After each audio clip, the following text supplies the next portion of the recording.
Utst Tube. Oh, yeah, we're live there, and we're about to go live on IG. Maybe. This is only the second time I've ever been live on Instagram. Okay. We're the first time Mr. Fawcett down here was ever live, so. Nice. Yeah, that's true. Back in January. It's a hoot. The nerves stop after like the sixth time. Okay, now we're going live on Instagram, the one that really matters. That's That's right. where all the cool things are. Let's see if you are. Speak all good things about Instagram. Live as you say you are. All right, we're up, gentlemen. Good evening, good evening, good evening. Welcome, everybody, to another episode of Sawdust Talk, now in high def. You can definitely tell because half our cameras are in like 320 or whatever's lower than that. Like standard def, we've got substandard def. So, but hey, it's all about the audio anyway. Before we get going, we want to say special thank you to our sponsors, Surf Prep, George Supply Co. They are phenomenal. We could probably do what we do without them, but it'd be less fun. So, Dillon, what are you doing? You like you showing? Oh, there we go. Oh, there's Supply George Co. Supply Co. See? banner. There you go. Yeah, I always point to the Sawdust Talk logo like that means anything. George Supply Co. sent that counts. So. We have an awesome guest tonight. We've got Drew Hall from Fernwood Farms Woodworking. That's a lot of F's. It's hard to say if you don't know what you're saying, so we'll probably talk about that. I'm Braden with Little Bug Woodworking. I'm here in Omaha, Nebraska. I do a little bit of everything. CNC. One time I picked up a hand plane. I have some screwdrivers. Just kind of whatever I can get into. TJ, who the heck are you? I'm TJ with TJT Workshop. My shop is based in St. Louis, Missouri, but at the moment I'm actually on the island of Cozumel, rocking some resort Wi-Fi. So if we have some connection problems, sorry in advance, boys and girls. Most of the woodworking that I do takes place on a lathe, but I've got decades of flat work and love doing some metalworking, 3D printing, all kinds of good stuff. Dillon. TJ, you're out of the country, so that means there is a really nice shop in St. Louis that doesn't have anybody to guard it. That's what you're saying? Because I know a guy who wants more tools. I want to know, TJ, have you set up like a best of luck, and he should probably pack a lunch. That's going to be an all-day job. You're going to be gone for what, a week? I think I can do it. Hi, I'm Dillon Fawcett from Fawcett Woodcraft. I am in Center Point, Iowa, and I like to woodwork and build stuff and mess around in my shop as much as I possibly can when my kids are not needing me, and my wife too. Drew, who the heck are you, man? I am Drew Hall from Fernwood Farms Woodworking out of Chesapeake, Virginia. I've been doing this for just a couple years now. I try to do mostly furniture, but I've been doing a lot of smaller stuff lately just to make sure the company's paying its bills. So mostly furniture, but dabbling in whatever comes across. I'm open-minded. Sweet. All right. Well, let's start off with what to me is like the obvious starting point for every single person, and nobody ever thinks this is the starting point. But where'd the name come from? Fernwood Farms Woodworking. I about had to rip my tongue out of my mouth saying that when I did the story earlier today. Well, I will say when we came up with the name, we threw around some ideas, and having put it on, shirts and stickers and all that stuff now and said it 1,000 times, I wish we'd come up with a shorter name. I wanted the name to paint a picture of this beautiful landscape, the cows out back in the field while I'm working in my barn, with a hand plane, and just a really rustic setting. The truth is, though, it's the name of our subdivision. So we're in a pretty suburban area, houses all around me, but it seemed like a nice rustic name, and I was like, you know what, we're going to stick with that. Because no matter where we move, where we end up, we'll always have started the business here, so it'll always mean something to us at least. Man, between Two Pines last week, Fernwood subdivision this week, like we're getting a lot of like suburbia names lately. That's just where woodworking is going. It is, and every tree around, or every street around here is named after some kind of tree. So we have Cherry Tree Lane and Maple Shore and Spruce, and like every street around here is some kind of wood. So it's kind of fitting. Yeah. Is there like a Purple Heart Circle or something like that? No, not that exotic. Not in Virginia. No, it's Purple Heart Boulevard. Thank you. I was really hoping that story was going to end up with like, oh yeah, like ferns, like the plant. If you let them go long enough, technically you do get wood, and it makes really terrible furniture. But boy, it's interesting to talk about. Right. It's the new bamboo. Oh, that's awesome. All right, so Drew, tell us the origin story. I want to know how you assumed your woodworking superpowers. Were you bit by a radioactive hand plane?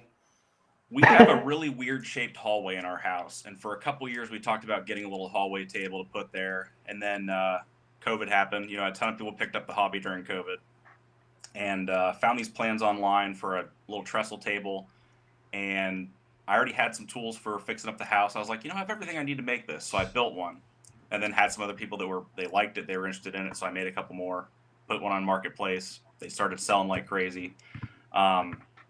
Worked up to basically being a miniature production shop. I was batching out, I think up to 10 at a time at one point. And I realized that like I enjoyed doing the hobby. I wanted to grow in the hobby, but making things out of a bunch of 2x4s was not the direction I wanted to take. And for some people, like not knocking anyone, some people get your construction lumber, you make a lot of cool stuff with it. If that's what you enjoy, like go for it. But I didn't want to be kind of stagnant in that area. So I moved on from there. I did it for a little while I was doing other stuff, but I've kind of completely cut that part out now. But a while back, I realized, actually talking to Dillon, that we're both former Boy Scouts, and my Eagle Scout project was building picnic tables. When I was 17, we made, I think it was 6 8-foot picnic tables for our local market house, historic market house in Pennsylvania. So that's kind of where it all began, because I loved it. I mean, it had to plan the whole project, design the tables and everything, when I was young. So I think the roots kind of go that far back. It was kind of buried deep inside until I really had the time to do something with it. But I think that's kind of where it started for me.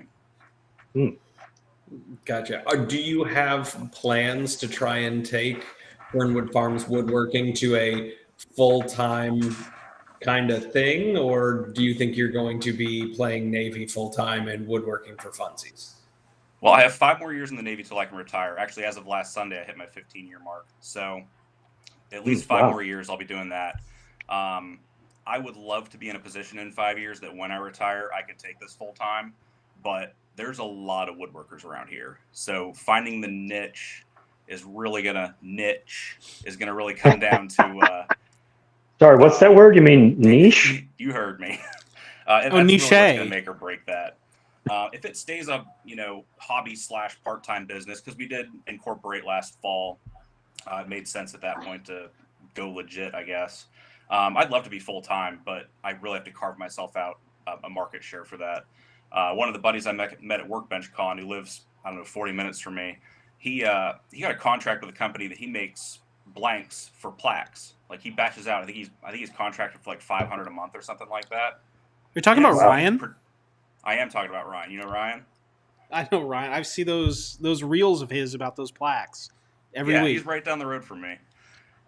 Cool. But yeah, so talking to him about that, like, it's not the most exciting thing in the world, but at least he has that steady income coming in from that, and then can branch off to do whatever else he wants to do. So I'm exploring different avenues of some level of production, some kind of regular product that I can batch out more. I think that's the only way to really make that sustainable. I've monetized on Instagram and Facebook over a year ago now. But when they both took away Reels play bonuses, I had shifted from primarily, working with clients into more of the content creation. And when they took that away, that kind of shut that down real quick. So now I've slowly been shifting back into client work and just trying to find that area that I want to stick with. So what are you building predominantly for clients? Because I mean, everybody has that like that one or two products that just they keep getting referrals for, and they almost like kind of specialize in it. What are you building? Well, right now, desk name placards. I made one for my desk because I finally shifted to a new office, got my own desk again. So I was like, yeah, I have some scrap 8-quarter walnut. I'm gonna, laser engrave my name and all my information on it, and I put it on my desk. And people kept coming by like, hey, where'd you get that? And I started selling those just locally. I just took 2 samples of those to our local consignment shop that I have some pieces at. So hopefully they'll be sending some clients my way to get some custom orders for those, going into the Christmas season. Like I said, I like to say I do a lot of furniture, but lately I would say the predominant product I've been working on is like military going away plaques. Those are big. There's a lot of companies that do them. You can find them all over the internet, but I can do, if you're local, you can do a quick turnaround on that kind of stuff. I have the laser for it. In fact, after I finish a furniture project, typically I'll take any of the scraps and, mill it down and glue up just a panel blank of as big as I can make it. So that if I have something like that come in, I could just cut it down to its final dimensions, put a nice edge on it, sand it down, engrave it, and I'm good to go. So having that quick turnaround capability is, kind of a game changer for that stuff. Yeah, that's huge. Yeah. Did you say you got a laser engraver, Drew? I did, yeah. Got the basic Ortur Laser Master 2, whatever it is. I don't love it, but I think anyone that wants to get a laser, I kind of recommend that to them at this point. Because it's cheap. It's not very powerful. You're not going to cut. It says it'll cut, 1/4-inch ply or whatever. I don't think it's going to do that. It's not happening. Oh, yeah. Is that like a 10 watt? It's going to take you a week. Mine's a 7 watt.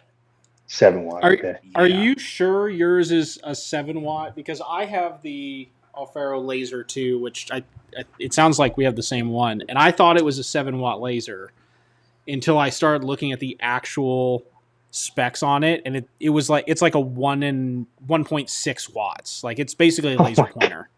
Really? Yeah. It wouldn't surprise me. Surprise me. It's an angry laser pointer.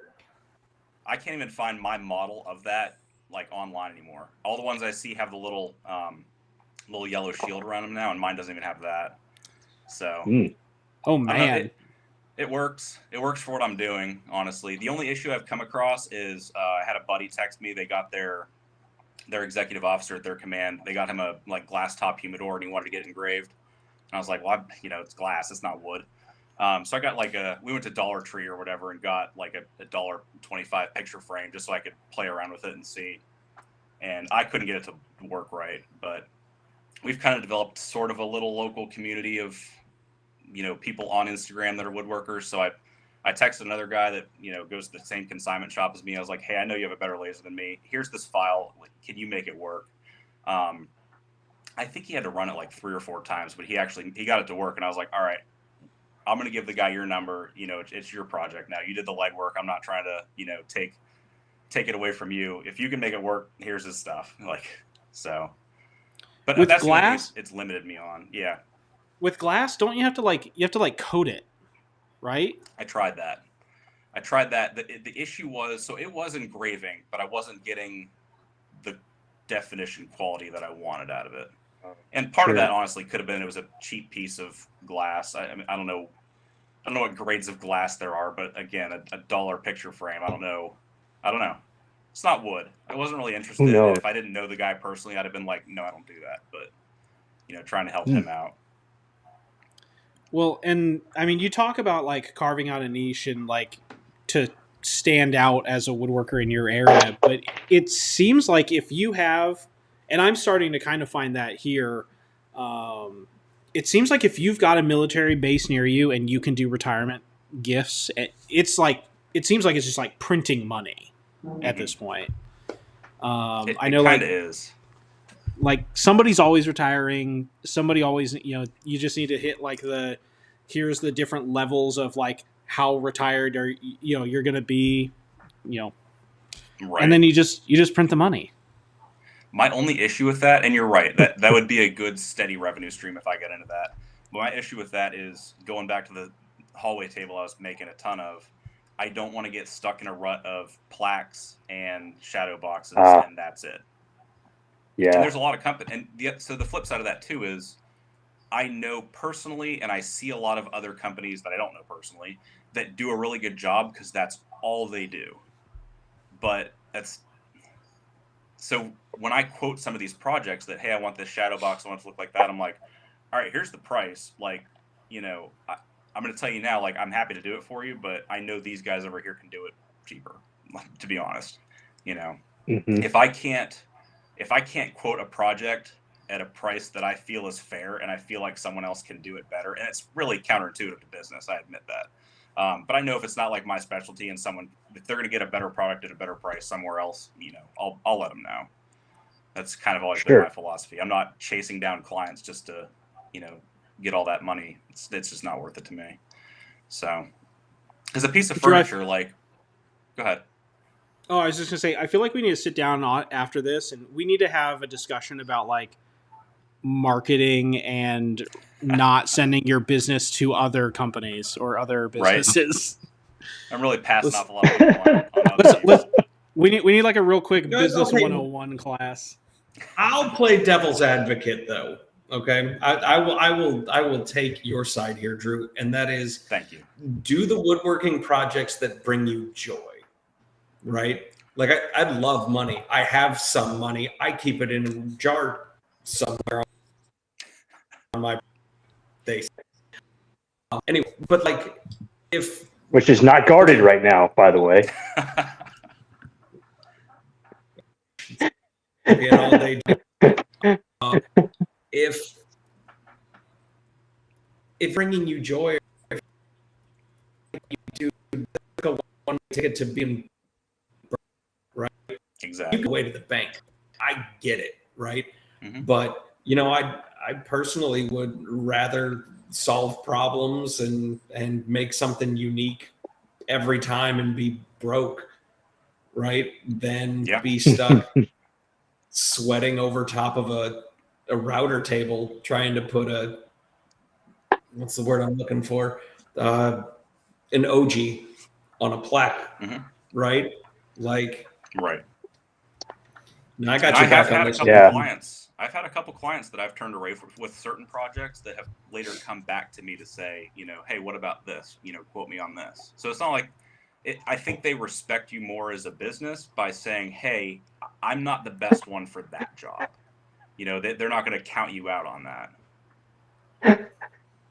The line at the bottom. Banner. You want to be able to deliver people something that when you hand it to them, even if they're, B-heads about receiving what you've made, you're proud of what you put in their hands, right? Exactly. And there's no reason to not be proud of putting a round over on a plaque, right? Or making sure that you have the juiciest juice grooves in that cutting board.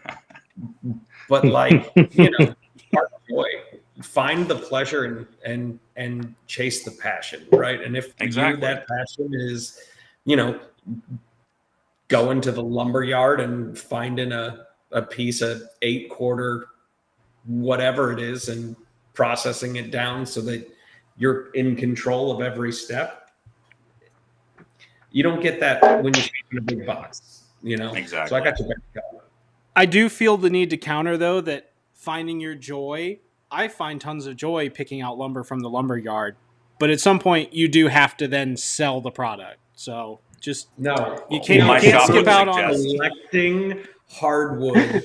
Yeah, my shop suggests that I like picking out lumber more than I like selling and making projects. So the best thing that's the best thing that's ever happened to my shop and my wallet is me starting up a job again where I had to be working like 9 to 5 because I miss all of my lumberyard hours again now. Mm-hmm. So my lumber intake has been reduced to just like random Facebook deals that I can't pass up. So it's great for my wallet.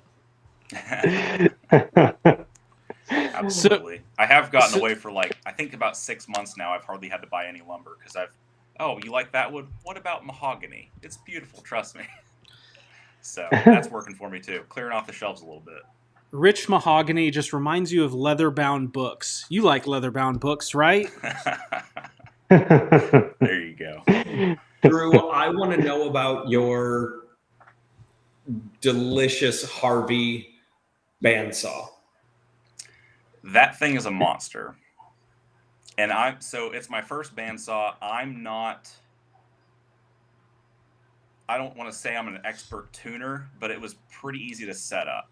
And you got the gold trim package, man. I mean, that thing is that thing's juicy. That was nice. Juicy, it sat in the tasty. shop. It sat in the shop with me going out once a day or so just to kind of stare at it, because I didn't have 220 in my shop when it came. So I ended up having to, hurry and schedule an electrician to come out and run 220 in my shop. And I had him put 2 outlets in because I didn't know what else I'd be getting. I didn't want to have him, come out again later. But they were like, they lean their head out in the garage and like, yeah, 220, you're good to go now. And I flipped that switch immediately. I was like, oh man, it sounds good. Yeah, Oh, man. Your bandsaw has a golden grill, dude. Mm-hmm. It's Just Yeah. gold highlights. Oof. Love it. I will be getting another blade for it soon. And actually, my local Woodcraft, one of their recent flyers that came out, they said they were doing a bandsaw tuning class. So I was like, that might be worth going to. Because, I mean, there's a ton of YouTube videos on it. But if you're not, like, hands-on watching someone do it, like, in person, I feel like there'd probably be some value in that. Because when I have a saw, I can get it pretty good. But I can tell there's a little bit of play in it that it needs to be worked out somewhere. And I know it's me and how I set it up. Like, have you guys seen the Alex Snodgrass method of the bandsaw tuning? yes. Oh yeah. Actually, Drew, if your Woodcraft is having a class, check to see if they've got Snodgrass coming in. He was in St. Louis for a clinic not too long ago. I didn't even look to see who the instructor was. It might have been him. That would be really cool. You should definitely go to that class. And if The bandsaw genie. Anyway, I watched his method, and that's how I tuned it. But again, like watching a video, and we can learn a lot from YouTube. Don't get me wrong. I mean, I've learned most of what I know from YouTube, and getting into books. I find books are pretty beneficial. Like getting into the actual classic woodworking literature kind of takes it to another level. But you can learn a lot from watching a video. But there's things you're gonna notice if you're standing there watching somebody that like you're just not gonna. It's just not quite the same to me. I don't know. It'd be really nice if I could find an adult to just come over and show me on mine. Like it's right now, so just don't screw it up and do it the same way next time. Right. That's the trick that I always fall back on is I'll get Dan or Nick or somebody to come like, hey, help me figure this out, and then I just like slowly fade back, and then it gets fixed, and then I don't have to worry about it until it needs to be adjusted again. Yep. Mm-hmm. And then you call them out again to retune it. I can't. Like I've tried everything you taught me. I can't figure out what's going on. No, I shove obnoxious things into my bandsaw so often that I don't expect it to be well adjusted. Right. Same. You got like an 11-inch thick piece of green ash that you want to turn into a big old circle for bowl turning. Sure, why not? Just I did cut some green plum on it, like pretty early into having it. That was an interesting experience. I did it all wrong. Like I'm lucky I didn't get hurt doing it because I just put the round piece in there, no jigs. Don't worry about it. Oh yeah. Yeah. I just saw a reel about that. Somebody putting a round piece through the bandsaw with a skeleton, and it like sucked the skeleton. Like the skeleton's whole body was in the bandsaw. Luckily, I was ripping the log, so it wasn't gonna like pull my hand into it. Like it could have. It wasn't gonna be catastrophic, but it still could have probably flipped it around a little bit on me. But it wasn't. I'm still here.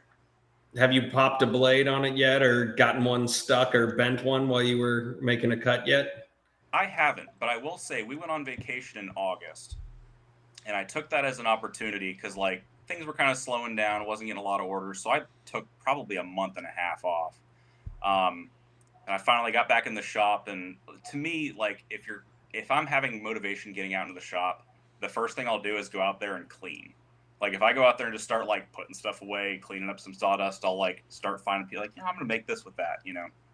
And so I'm cleaning up my shop after a month and a half being out of there pretty much. And I walk over and my bandsaw was still tensioned. I was like, God bless. So that's not great for him either. But I don't think I ever take the tension off.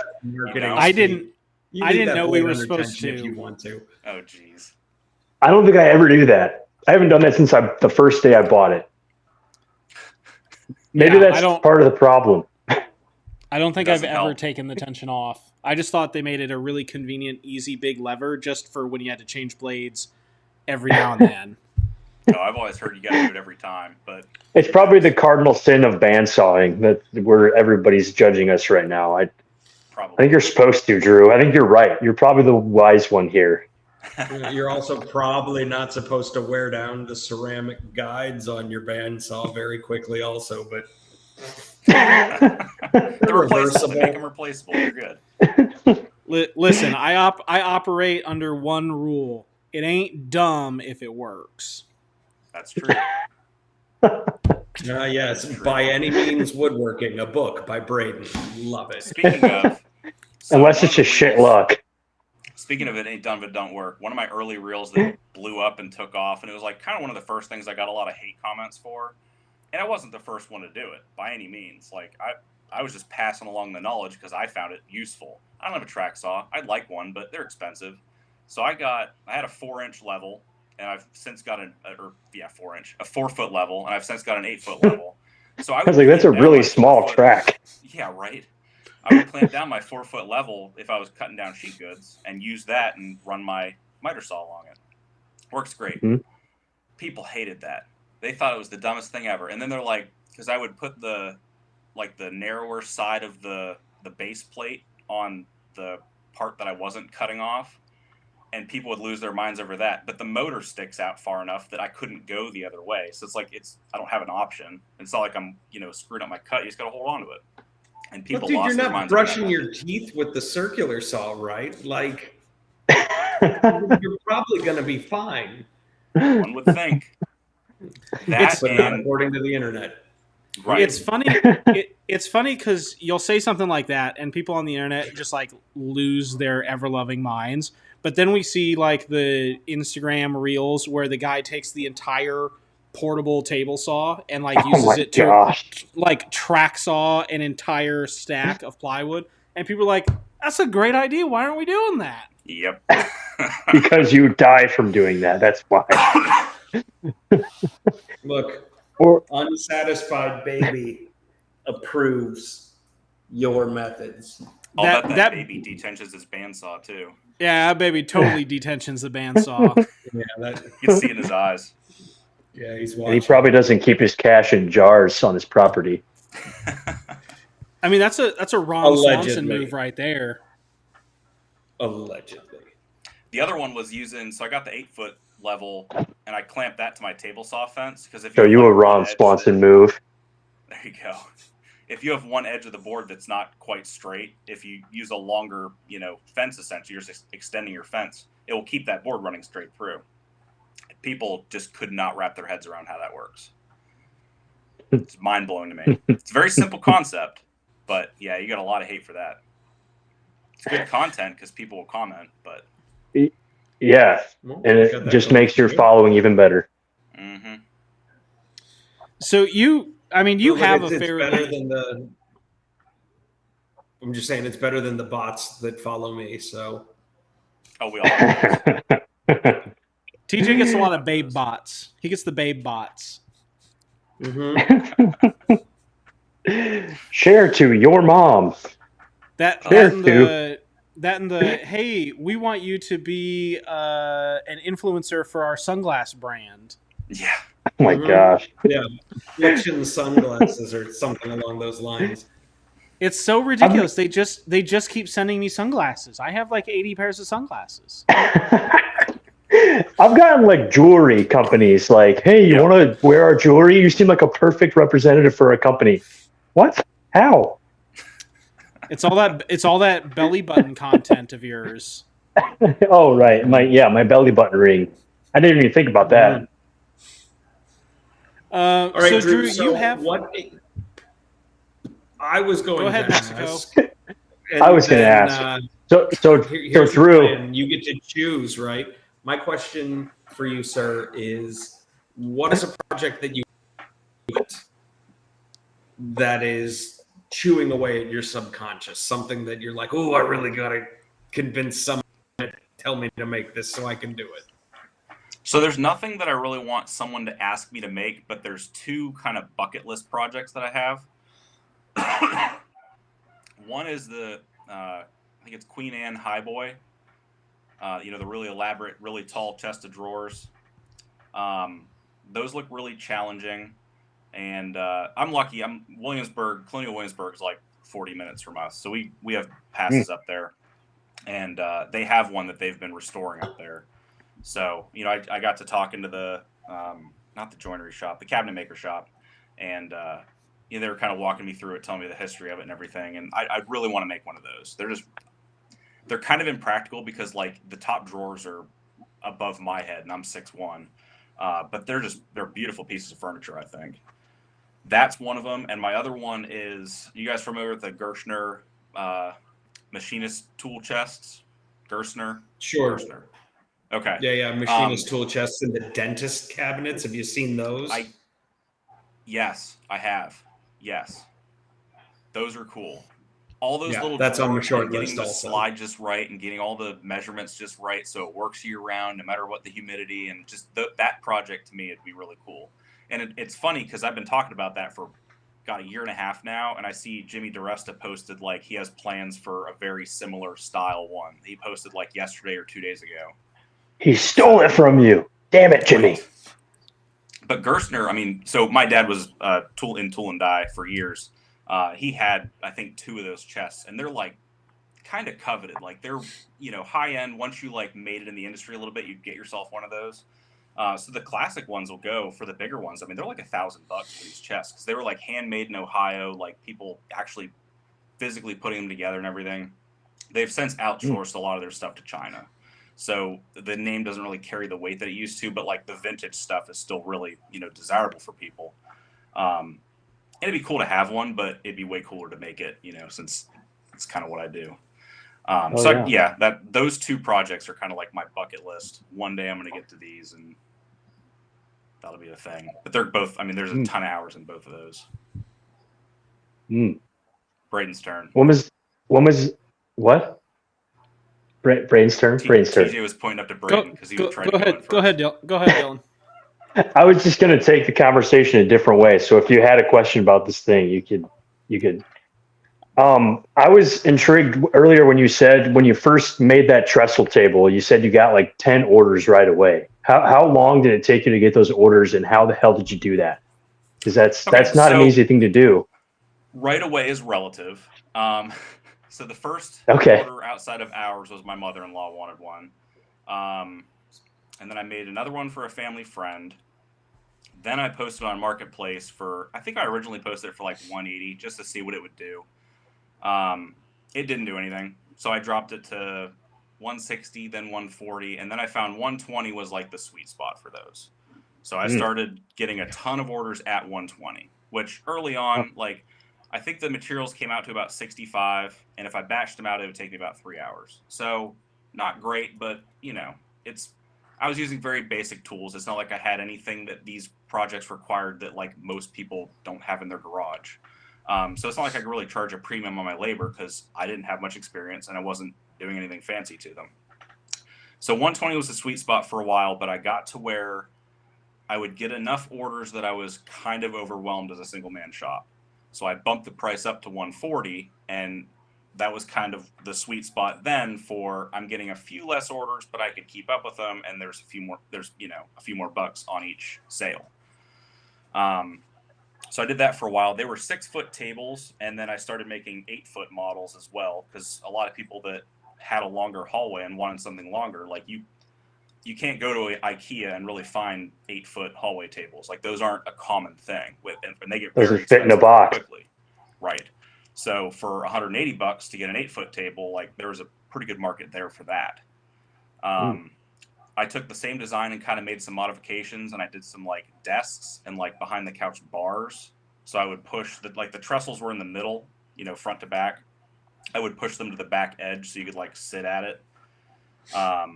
Did one with like shelves on one side underneath, and then a place to push a chair in for a desk. So I had some modifications to it that I could kind of turn out pretty easily without much modifications to the plans themselves. But from like the time I posted the first one to when a lot of orders started coming in, I'd say maybe a few weeks to a month. It wasn't like an immediate, like it hit the marketplace and everyone was calling me all of a sudden or anything like that. But for a couple weeks, and the number of sales I got after a couple weeks, like I would say it was pretty quick. I feel like even in a couple weeks to a month, that's still pretty damn quick. Yeah. I mean, But it can be pretty slow sometimes. Right. And with a lot of stuff, like, don't get me started on Etsy, but trying to sell a lot of stuff online. I've signed up for Chisel, but I haven't cranked anything out that I want to put on there yet. But I do want to go down that path as well. But Marketplace is great because you get a lot of people local, so it's easy for furniture sales because you're not dealing with freight and all that stuff.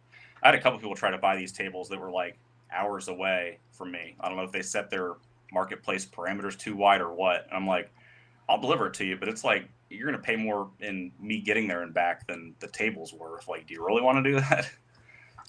Yeah. So that was the nice part about using Marketplace. But the problem with Marketplace is everyone's on there getting a deal. Like, no one wants to pay $1,000 for a table on Marketplace. That doesn't exist. So yeah.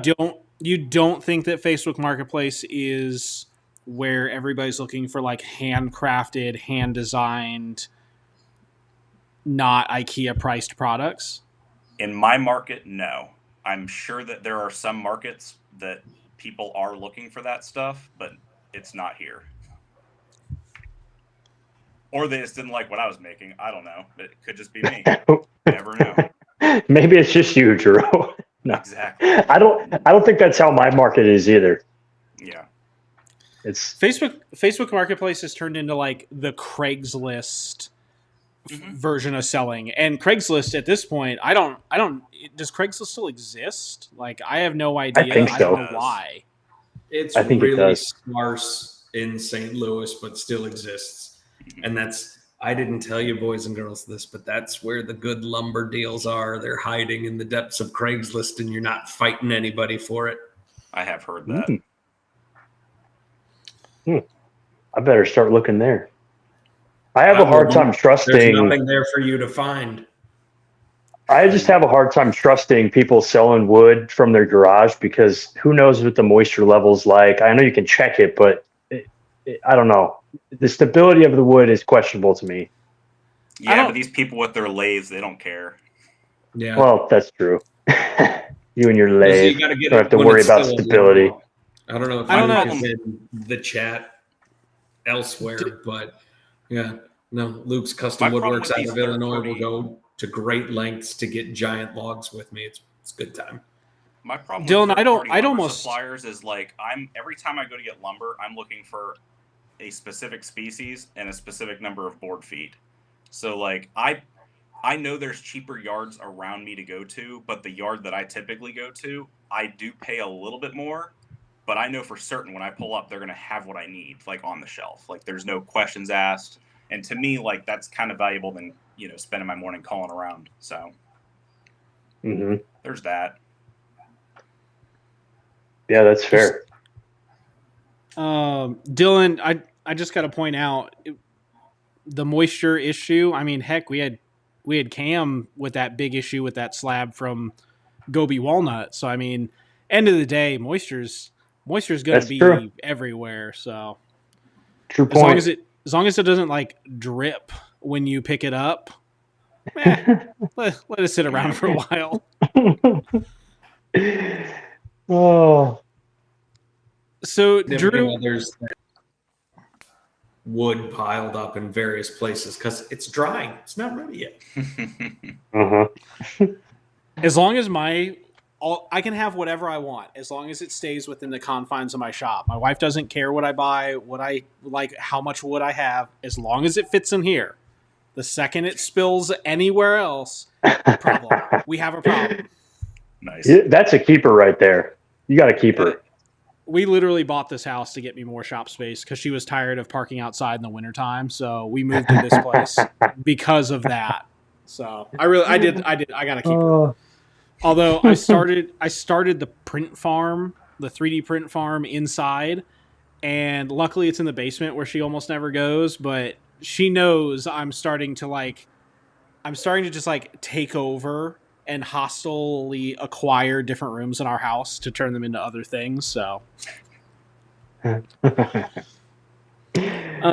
so Drew, you have, I'd call a fairly substantial social media following. What does that journey looked like? I know you said you had some banger reels.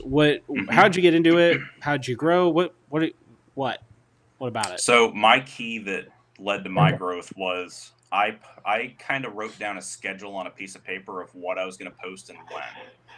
And it wasn't super specific, but like I would say that every day of the week I was going to post a reel, and then like twice a week I'd also, like, if I was going to do the reel in the afternoon, in the morning before I went into work, I would post like a still, photo post. So having that consistency over a bit of a period of time, I would say I did that for a couple months. That helped my growth. There's a lot of competing theories on what works best. I know you guys interviewed Suman. He gave a talk at Workbench Con about, having a beginning, middle, and end to your reels. And a lot of the reels you watch that are kind of value to us that are doing it do have that. They're showing the full length of a process of something. So the ones I've done like that, like I've covered a screw hole with a dowel. Screwed the screw in, put the dowel in, flush cut it off, glued it in, sanded it off. Those do okay too. But for me, the biggest thing was just the consistent posting. And I've certainly got away from that because that will 100% burn you out. I think the only way to do that is to go into it with a plan and like have a bunch of content kind of banked on your phone so that you don't get out to the shop on Tuesday. You still have 50 things ready to post, in your phone. And you have to be very conscious, at least I did, when I was doing that, of getting short form content for every step of the process. And cross-cutting a piece of wood, running it down the table saw to rip it, sanding, everything. Because everything can be a 10-second clip that you posted that day. And a lot of it might not go anywhere or take off or do very well at all. But Instagram sees that you're being very consistent with it. And that's what helped me the most. And of course, you're going to have, the occasional thing that just inexplicably takes off and goes viral, or that helps, immensely. One of my biggest reels was me drilling 2 pocket holes in a piece of scrap plywood.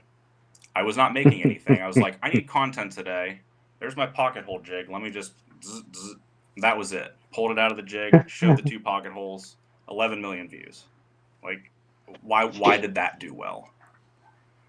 So you never People know what's love jigs. Yeah. You never know. Jigs are big on Just Instagram. throw stuff out there and see what sticks. Now, the other side of the argument is people say that if you produce less content, but it's higher quality, that does the same thing. But that's the path I took, and it got me this far. Now, I will say I was up to, I think, 74,000 on Instagram, and I've dropped down to like 71 point something or another. But after thinking about that the drop off from not posting as often doesn't bother me, because I don't think, at least I don't, I'm not going through the channels I follow and saying, oh, this guy hasn't posted as much lately, let me unfollow him. I contribute probably 90+% of those drop offs to like bots that Instagram caught, Yeah. The losses, I think, are mostly what come from there. They're not bots. They're body jewelry salespeople, and they're just trying to find people to represent the brand. Brand ambassadors. Poor company reps that are just trying to catch a break. They heard about Dillon's tattoo of a ring of porpoises around his navel, and they were like, that's the navel that we need. I don't even know what that is. Is it a porpoise? Is that dolphin? Yes. Is that what you're talking about? Okay, Yeah. I thought so. I'm not good with scientific names of things. I do. Porpoise is like, I think it's a stubbier-nosed version of a dolphin. There's a slight difference in them. I Oh, do so like it's not a dolphin. I do like the wordplay of naval and navy. Just going to point that out, in case that was intentional and unnoticed. Well, I'm really disappointed. I keep asking people that come on that question, and I just keep waiting for somebody to be like, Braden, there's an easy mode. Just post thirst traps. People want to see that sexy bod of yours, and nobody ever says that. And frick, I might actually have to use my brain and plan something. I'm pretty sure Dillon Mitchell, that's his secret. So it might work for him. It absolutely is. Yeah, but my biceps aren't that big. Like, I don't fill out a tank top as well. I would love to see you in a tank top, Braden. Yeah, trust me, I mean that. Out a tank, but it's pie filling. It's not the same thing. I feel. I don't fill it out. I just spill out of it. So it doesn't work for me. It's just as much. It's just as much skin and mass. It's just redistributed into like the guttish area. No, but hey, me in a tank top, the straps are begging for mercy the second I get it on. I don't do tank tops. I do crop tops to show my belly button. Yeah, and that ring of porpoises. You didn't get that tattoo for nothing, bud. You get it so people can see it. Exactly. Listen, that's where all my following has come from. All joking aside, I think that the official sponsored by Surf Prep maker calendar, I think it's going to be a banger. Like, I think we're going to make just a killing on it. Is that a real thing? Is that actually happening? If we say it enough times, it'll be real. Mm-hmm. Okay, let's keep saying it. Isn't that what the reels tell us to do, to manifest things by repeating them over and over again? That's right. I think we've said it just about every episode for the last 2 months. So yeah, no, we have Beetlejuiced this calendar into existence. That's amazing. Hannah's just going to send us one of these days. Hannah was in one of our episodes, and I think she was on board. She's like, "Let's make this happen. This is a great." Actually, it was the Dillon episode. It was Dillon's, yeah. She's like, "This is a great idea. We have to do this." So, Drew, nice. Do you want to be on our calendar? Oof. You pick a month. I'll tell you what. If it was February, he's going to dress like Zorro in a handmade heart-shaped If you guys box want that thing to happen, full of router bits instead of chocolates. If you got a charity on board with that, what? I guarantee you guys would sell a ton. Oh, that's what we should do for the. Oh, also plug for all of our listeners. That's what we should do for the Makers for St. Jude. We're in the final month for that. Also, make sure if you're listening, go check out Makers for St. Jude. There is a maker project. There's a ton of prizes, and all the money goes to St. Jude's. Because if you don't want to support getting rid of childhood cancer, you're a terrible person, and stop listening to us. Oh, we went there. Yeah. I go hard when I fully support that. I go hard. I go hard for St. Jude's. Nice. I feel like an awkward maker shirtless calendar tied to a children's charity though isn't. I feel like that's not the way we want to go. It's not the right message. It's not. They'd still appreciate it when you got the check though, so you're good. I get that, but you start messing with like SEOs and stuff like that. But anyway, we're way off topic here. Satisfying as I find shirtless makers, boys and girls, I want to talk about something else that's satisfying that I see Drew do, but not a whole lot of other makers do. And that's picking boogers off of your saw blades and your router bits when you get them sharpened. Don't you have like 4 or 5 different reels of you picking boogers off of your router bits and stuff? Because everything's content.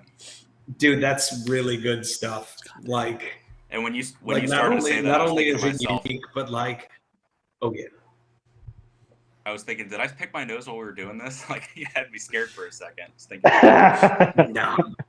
You pick your boogers a lot, Drew. I saw a reel the other day that someone just put the blade back on their miter saw and just hit the button with the goop still on it and just let it fly off. And I was like, that's bold.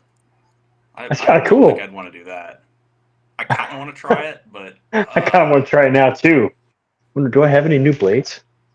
I don't think so. Don't try it now, No. like on Not camera. now. Like, do it on camera, but not live. If now's not the right time to do it, then it's never the right time to do it. That's my motto. You don't pick the booger. You don't get the joy of picking the booger off of the blade. You're just going to send boogers flying. Is there an actual name for it? I don't You know. refer to it as cosmoline, If but I thought that was like the behind packing you, can you go ahead and grease. reach back and detension that real quick? What? Is that your bandsaw behind you? Is that what that is? I can't tell. Yeah. Yes. He wants you to Yeah, reach my- back and a big detention lever that. on the side. Is there a big lever on the side? My lever is on the back. Okay, go ahead and flip that up for us. There we go. That's better. Thank you. Ooh, that's the good stuff. I can sleep better tonight now. So, Me too. Drew, a tool question for you. Everybody has a tool that they just absolutely put off taking out. They hate to use, like the bane of their existence tool. What's the tool that you just absolutely hate using? The one, there's nothing I hate using necessarily. I have the rigid oscillating spindle sander thing that everybody has. You know the one. I keep that on a shelf underneath other tools. So I enjoy using it, but every time I get it out, it's not heavy, but it's not light either. So it's like, I gotta get that real quick. So I don't like getting that out just because of where it is right now. I kind of have plans to move it so it's more accessible, but not really a high priority either. So that's the one thing I kind of get annoyed with. My planer too. My planer's in a very convenient place, but with my current dust collection setup, I do have to like sneak behind stuff and switch over tubing to use it. So I usually try to do like a lot of planing at once and then just be done planing for the project. Or for a couple projects. Those are probably the only two I can think of that I don't like use just because of mild inconvenience. But there's no tool that I like despise using. Nope, I take that back. I'm wrong. There it is. I there got it a is. hollow chisel mortiser. I bought a benchtop hollow chisel mortiser. Now, like a lot of tools, if you get the cheap version, you're not going to be happy with it. I cut some mortises with it, and then I taught myself or watched YouTube. Paul Sellers does nice ones. Rob Kosman does too. There's a lot of guys that do, good instructional videos. But I find that the time it takes to set up the hollow mortise chiseler, I can just go get my chisel and mallet and chop out a chisel. Like once you get a little bit of practice with it, it's just quicker to go do it by hand. So that tool has sat pretty much unused for a while. My other one was I had. You should put her on Craigslist. So yes. So follow-on story to that is I had a benchtop 6-inch joiner, which if you're doing a lot of cutting boards and stuff, they're nice. But when I decided to mostly do furniture, kind of a regret now, but it is what it is.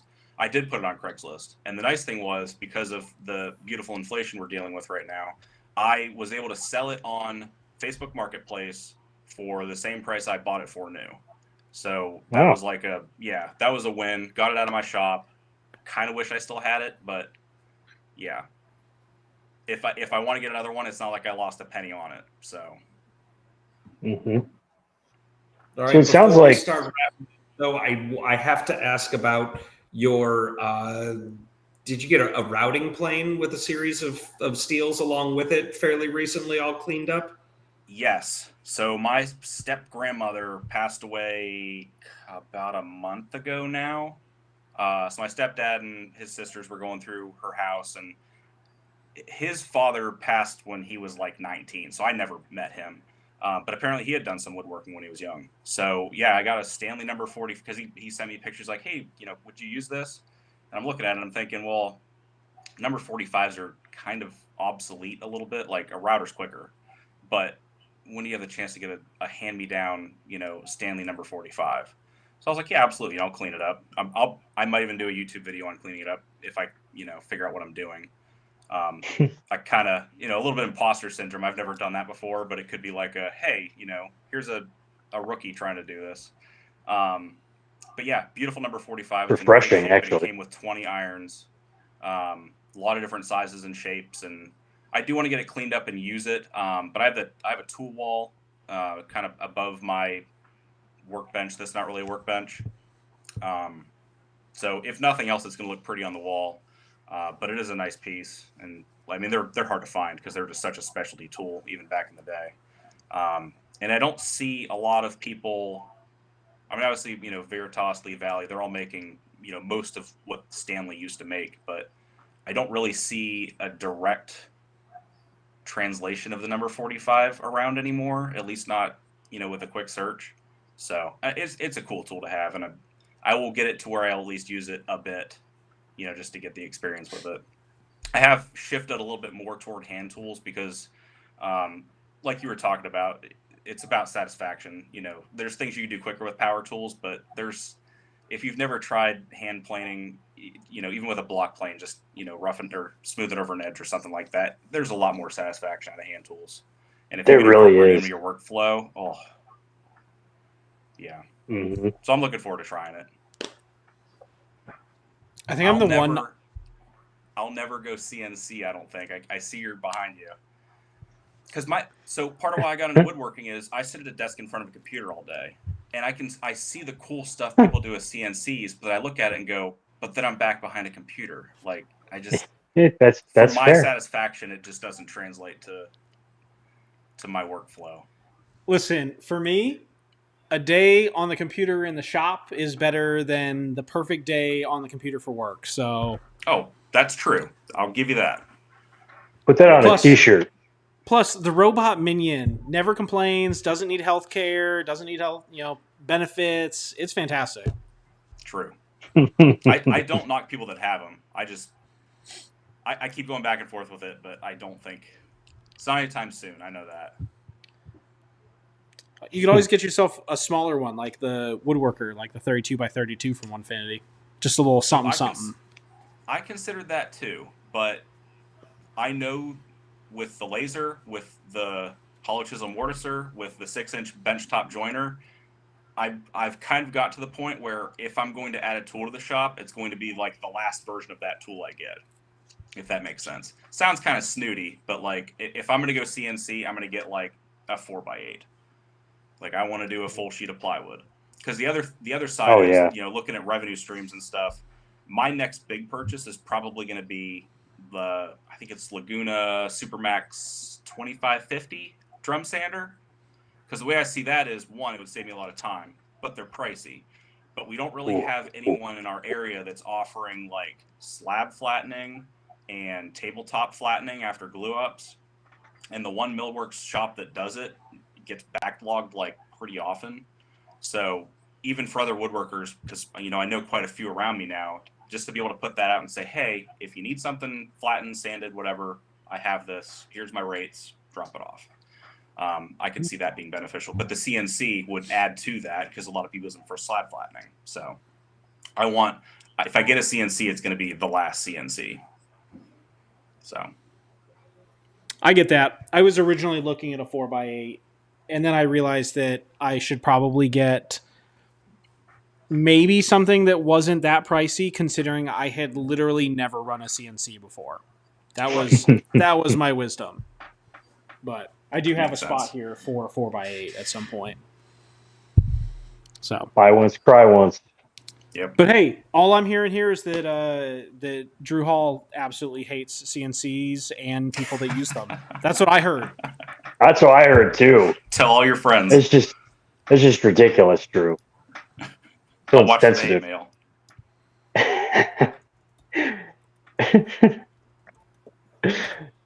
I'm sure it'll just throw it in your fire like you do walnut. Darn right. Burn it up.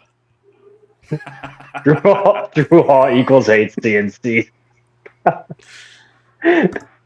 Having the ability to put the little ticker down there is like, that's it's amazing. It's like the worst thing that's ever happened to the rest of the world. I love it. Oh. All right.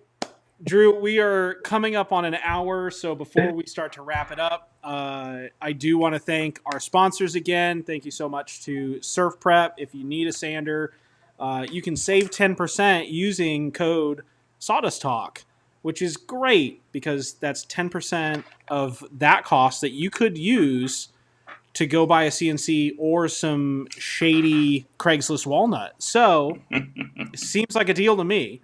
Also, thank you to George Supply Co. If you need Sawdust Talk merch, you can go get it from Scott over there.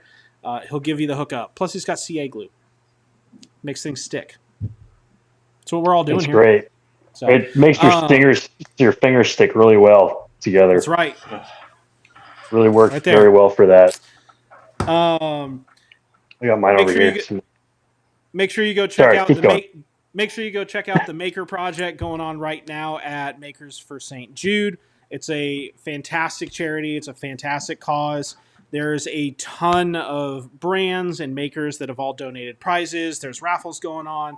Go check it out. It's going on for the rest of this month. So I believe we hit Mike's $10,000 goal already, which means now we have a $20,000 goal to hit by the end of the year. So Nice. Step up.